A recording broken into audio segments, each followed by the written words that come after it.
you need to work harder. You need to discipline your mind better. We need to help people more than just saying it's okay. It's okay that you're not willing to help yourself out. That's not okay. It's not okay. It's not acceptable. Even though it's your life, if that's acceptable, that's unacceptable. And there's a lot of people in this world, me included, that if I accepted that, I wouldn't be anywhere. So yeah, a lot of people just, they start creating a narrative about themselves that make it okay. The ultimate get out of jail free card. And now the world is set up to have so many get out of jail free cards. Number one, you've got to work on yourself. It's very important that you engage in an ongoing process to develop you. Spend more time on yourself than what you've been spending. It's very important. You owe that to yourself. You'll get scared sometimes. Your mind will go blank on you. Some people you will allow to unnerve you. And you wonder, what's wrong with me? I'm not crazy. That's why you've got to learn to make a conscious, deliberate, determined effort to stand up inside yourself. Working on yourself, watching that inner dialogue, it will determine the quality of your life. I don't believe this. I know this. Happiness for most people is temporary. So success without fulfillment, that's called failure. Do you know somebody who's got everything they thought they wanted and they're not fulfilled? They got a real problem. So what's going to make you fulfilled? Finding your gift, contribution. Life's not about me, it's about we. If we feel like we're contributing to someone else, then we don't just get something, we become something. And what you get never makes you happy long term. Who you become makes you very happy or very sad.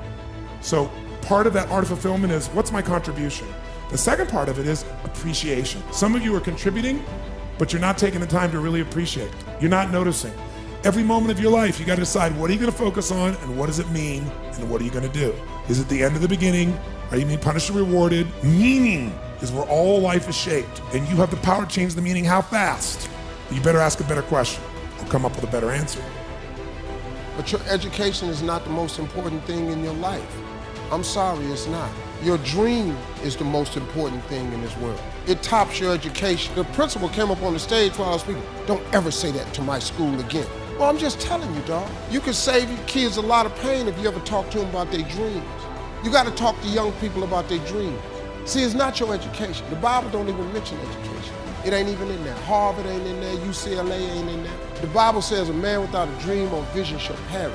If you talk to kids about their dreams, your dreams can spur you to get the education. But if you never find out what a child is dreaming about, you can't hold their attention. So if you want to make 6 figures, you can't just be talking about you want to make 6 figures. You hear what I'm saying to you tonight? If you do the 3 things I tell you to do tonight, I guarantee you, whatever it is you want to do in life, you'll be able to do. You will be able to accomplish whatever you want to academically, financially, relationally, whatever. So 3 things. All right, now I'm gonna tell you the story. I gotta get out of here. There was a young man who, he wanted to make a lot of money, and so he went to this guru, right? He told the guru, I want to be on the same level you on. And so the guru said, if you want to be on the same level I'm on, I'll meet you tomorrow at the beach at 4 a.m. He liked the beach. I said, I want to make money. I don't want to swim. Guru said, if you want to make money, I'll meet you tomorrow, 4 a.m. So the young man got there at 4 a.m. He all ready to rock and roll, got on the suit. The old man grabs his hand and said, how bad do you want to be successful? He said, real bad. He said, walk on out in the water. So he walks out into the water. Watch this. When he walks out into the water, it goes waist deep. So he like, this guy crazy. He's like, I'm gonna make money. He got me out here swimming. I didn't ask to be a lifeguard. I want to make money. He got me in. So he said, come out a little further. Walked out a little further. Then he had it right around this area, the shoulder area. So this old man crazy. He's making money, but he crazy.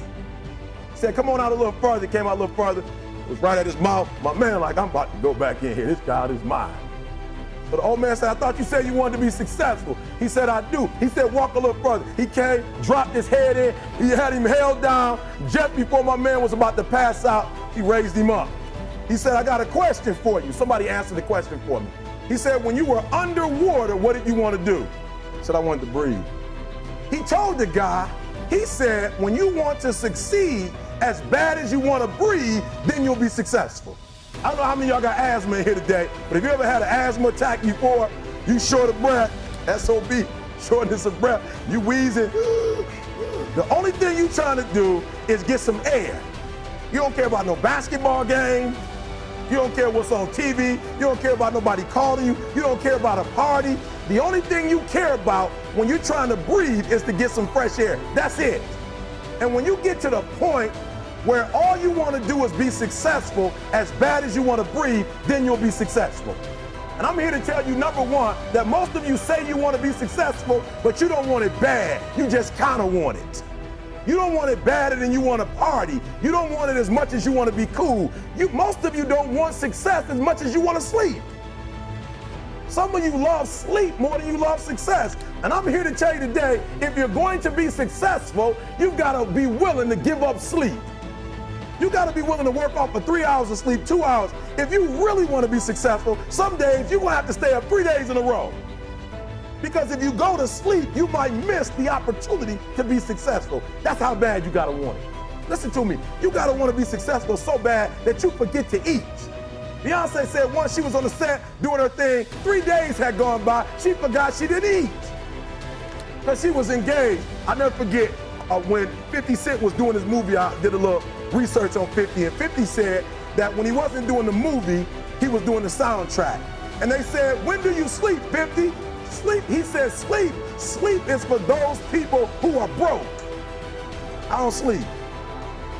He said, I got an opportunity to make a dream become a reality.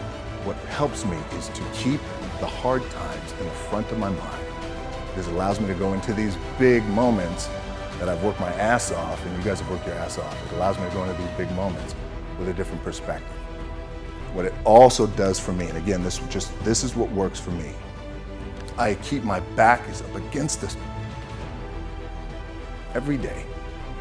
It's against this wall, but it's up against this because it's what I believe in. And when my back is against this, then there's nowhere to go but that way.